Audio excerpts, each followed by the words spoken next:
Salut mes Nakamas, c'est le Doc, j'espère que vous allez bien, bienvenue pour cet unboxing qui n'était pas du tout prévu. Alors, vous l'avez vu à la vignette, hein, vous avez vu les figurines qu'il va y avoir, c'est un bordel, je vais vous expliquer pourquoi. Déjà, voilà le colis de Chibi Akabara. Alors c'est un tout petit colis, mais c'est pas grave, hein, moi j'adore les figurines, mais ce qui se passe c'est qu'ils m'ont pas prévenu qu'il y avait un colis qui allait arriver, donc moi je l'ai ouvert. Donc j'ai vu les figurines qu'il va y avoir dedans, donc ça va pas être une vidéo comme d'habitude. Ça c'est la première chose. La deuxième chose, c'est que la vidéo va être dans un autre format parce que en ce moment je suis en train de préparer les 4 que vous voyez un petit peu là-bas et aussi par là il y a du Full Metal Alchemist et il y a aussi du Berserk qui est juste un petit peu partout et je suis en train de préparer les conventions et c'est un bordel monstre. Donc concrètement qu'est-ce qui se passe, c'est que je n'ai pas un deuxième téléphone pour faire les trucs et surtout je ne peux pas mettre mon setup là-bas. J'ai un super setup pour faire des belles photos de figurines mais là je peux pas, je suis trop à la bourre et c'est un bordel partout. Donc ce que je vais faire c'est que je vais prendre les figurines. On va les voir ensemble, ça va être une sorte de petite review. Et voilà, encore une fois, je vous prie énormément de m'excuser. On perd pas de temps, on y va. 3, 2, 1, let's go! Le premier set de figurines, c'est celui-ci, un sabot et aussi un ace. Et ça, c'est vraiment excellent. Pourquoi? Parce que ce sont des figurines tirées d'une illustration que vous voyez ici. Mais vous l'avez... J'y arrive pas. Vous l'avez aussi ici. Et ça vient de quoi? Ça vient des One Piece Magazine. D'ailleurs, si je suis pas con... Regardez, c'est marqué ici, c'est marqué One Piece Magazine figure, et ça c'est vraiment cool. Pourquoi? J'adore quand il y a des figurines qui sont faites par rapport à des dessins d'Ichiro Oda. Bref. Les figurines sont ici et on va aller regarder ça ensemble. Alors voilà les figurines. Ils sont juste ici et franchement méga surpris. Alors toujours le même petit problème, c'est au niveau des jointures, mais ça on va en reparler tout à l'heure. Ce qui est classe, c'est qu'on peut les exposer comme ceci. Elles font 18-19 cm. Elles sont vendues au prix de 34,90 €. Mais regardez le socle, vous voyez qu'il y a des sortes de... Alors ça, ils ont choisi de faire un socle transparent, comme justement l'illustration qu'il y avait eu sur Ace, Sabo, ainsi que Luffy et Garp. Donc ça c'est un choix. Après, moi personnellement, les socles transparents comme ça, personnellement, j'aime bien. Et vous voyez qu'il y a des sortes de petits bois qui sont ici transparents. Eh bien, vous pouvez les mettre comme ceci, ou alors vous pouvez les exposer comme ceci.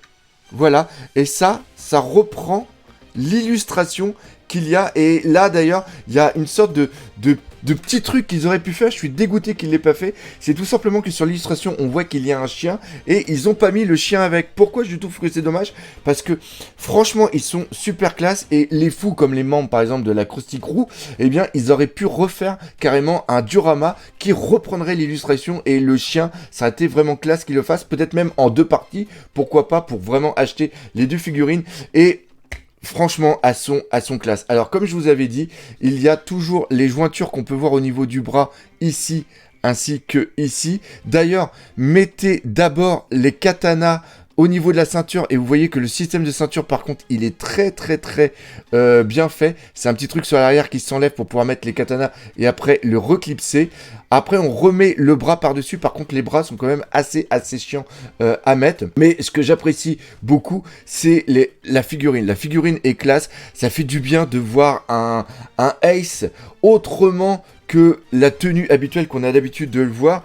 Pareil pour le sabot ici. Je les trouve hyper bien faite. Moi personnellement, c'est un gros coup de cœur. Déjà, j'aime bien l'eau de gamme, mais là que ça reprenne une illustration d'Ichiro Oda, bah voilà. Pareil, pas trop de petits dégradés, mais une gravure qui est quand même assez bien faite. Les katanas, toujours le même souci avec les katanas. Enfin, le même souci, non. Là, c'est bien. C'est-à-dire que les katanas sont rigides, donc il n'y a pas de danger qu'ils se cassent lorsque la figurine tombe. Parce que oui, il arrive des fois que les figurines tombent. Donc voilà, ça c'est rigide. Bref, ces 2 figurines, même les visages et tout, c'est un petit coup de cœur. On passe maintenant sur l'autre figurine. Il s'agit d'un Goldie Roger version flashback d'Oden. Ce qui est cool, c'est que je l'ai mis juste là. On avait déjà eu ici le Barbe Blanche. Donc je pense que les deux vont aller ensemble. D'ailleurs, on les voit pas. Ça fait pas partie d'un même set. Mais c'est la même histoire, c'est le même flashback. Donc on va regarder comment elle est. Et on va voir si elle va aussi très bien avec la Barbe Blanche. La figurine de Goldie Roger est juste ici. Et c'est génial. Pourquoi? Parce que avec celle de Barbe Blanche que vous voyez juste ici, ça peut faire un petit playset qui est vraiment classe. Vous voyez, d'ailleurs ce qui est bien c'est que malgré cette gamme, ils ont laissé le barbe blanche un peu plus grand que Goldie Roger. Ça j'apprécie énormément. Et voilà, ils pètent la classe tous les deux. Franchement, j'adore. Cette gamme, je vous ai dit, il s'agit de la Grand Landmine, la DXF. C'est pour moi la gamme Museum. La figurine fait 17 cm de haut et elle coûte 29,90 €. Et voilà quoi. Voilà, elle parle d'elle-même. Regardez ça. La badassitude. On sent qu'il est mastoc. On sent que c'est Goldie Roger quoi. Il n'y a pas d'autre mot à dire. On peut enlever le manteau. Et ce qui est bien, c'est que il n'y a pas de point de fixation. Il tient avec la gravité et la sculpture. Voilà, on le met juste dessus et c'est nickel. Franchement, j'adore. Ils vont. Enfin, je sais pas si c'est moi, hein, dites-le dans les commentaires, mais ils vont super bien ensemble. Toujours pareil, une bonne petite gravure. Il y a l'épée qui est juste là. Pareil, l'épée est rigide. Ça fait super plaisir. Et oh non, franchement, j'adore. En plus, c'est le Goldie Roger qui est tiré du flashback d'Oden. Donc voilà, on ne peut qu'apprécier. Regardez le visage. Alors, c'est vrai que quand tu le mets comme ça, il est bien. Mais c'est vrai que le manteau finit carrément la figurine. Donc, si vous êtes fan de Goldie Roger et si vous avez déjà la barbe blanche, eh bien, je ne peux que vous conseiller d'acheter cette figurine. Dernière figurine, il s'agit de la Nami. Alors je rigole, pourquoi? Parce que j'ai dit une connerie juste avant, mais normalement il y aura un petit bêtisier à la fin de cette vidéo. Bref, là on a la Nami, version Glitter et Glamour. Il y a une version toujours pareil, version A et version B. Une qui est plus foncée que l'autre, d'ailleurs moi je dois avoir la version A. Normalement, si je me trompe pas, c'est marqué où? C'est marqué là, vous voyez, c'est marqué là. Donc j'ai la version qui est plus foncée et surprise parce que Nami c'est quand même une figurine, enfin un personnage qu'on a assez souvent dans cette gamme. Cette gamme je l'aime bien, pourquoi? Parce que c'est une gamme qui est assez grande, normalement elle fait 24 cm pour un prix raisonnable qui est de 32,90 €. Donc on perd pas de temps et on voit si cette Nami est l'égale des autres que j'ai déjà dans cette gamme. Alors voilà ici la petite Nami et franchement, elle fait le taf. Elle a quand même quelques défauts, mais c'est des défauts qui sont inhérents à cette gamme. Premièrement, vous pouvez le voir ici, c'est le lock pose. Le lock pose qui est pas du tout gravé, alors que sur d'autres figurines de Nami, elles sont gravées. Il n'y a aucun ombrage. Vous pouvez voir que voilà, c'est ça. Il y a quelques légers dégradé au niveau de son pantalon, mais c'est vraiment tout.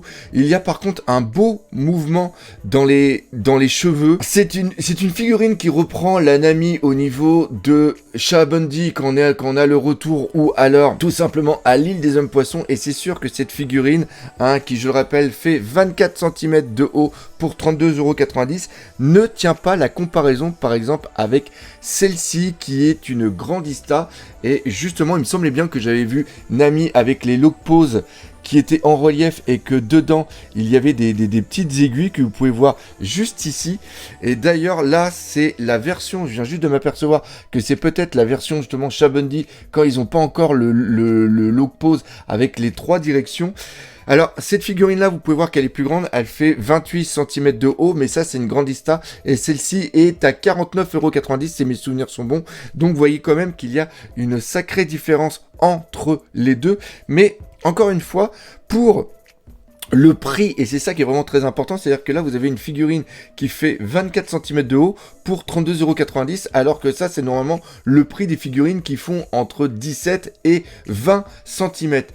Il existe énormément de figurines de Nami, ça on va pas dire le contraire, mais par contre là ici une version qui serait plus de Shabundi, et bien franchement ça peut le faire. Franchement, ça peut le faire. Encore une fois, c'est à vous de voir. C'est une figurine qui n'est pas... enfin, si quand même, hein, on va pas se dire, mais elle est quand même assez sexualisée. Mais par exemple, contrairement à celle-ci où vous voyez l'arrière, vous voyez, vous pouvez voir ici l'arrière du pantalon. Et bien ici, le creux, il est moins prononcé. Vous voyez, donc ça c'est vraiment la Nami qui a été faite par Eiichiro Oda au niveau bien sûr du design. Ça n'a pas été une Nami qui a été un petit peu modifiée par certains animateurs, voire même sculpteurs. Une Nami Glitter et Glamour au niveau de la taille qui va très très bien avec les autres. Maintenant c'est à vous de faire le choix. Moi je vais aller ranger cette petite figurine. Donc voilà, c'est là-dessus que se termine cette review de figurines. J'espère encore une fois que vous l'aurez appréciée. Elle n'était pas du tout prévue. Encore une fois, merci énormément à Chibi Akebara. Toutes les figurines sont disponibles sur le site et les liens sont directement dans la description. Comme d'habitude, si vous avez aimé, n'hésitez pas à partager par les autour de vous. Laissez des commentaires, mais surtout, on n'oublie pas qu'il y a après un bêtisier. Alors, go le bêtisier! De découverte de figurines. Là, faut que j'arrête parce que à chaque fois que ça va pas du tout. Ça va pas du tout. Convention. Ah, j'arrive pas à trouver mes mots. C'est la galère. C'est que ça reprend l'illustration bien sûr qu'il y avait dans Eiichiro Oda de on recommence, c'est de la merde. Surprise, je l'avais pas du tout venir, carrément venu venir. Et de 34,90 €. Est-ce que j'ai dit une connerie? Bah oui, j'ai dit une connerie. Ce review de figurines, j'espère que vous l'aurez... Ah, mais non, pas du tout.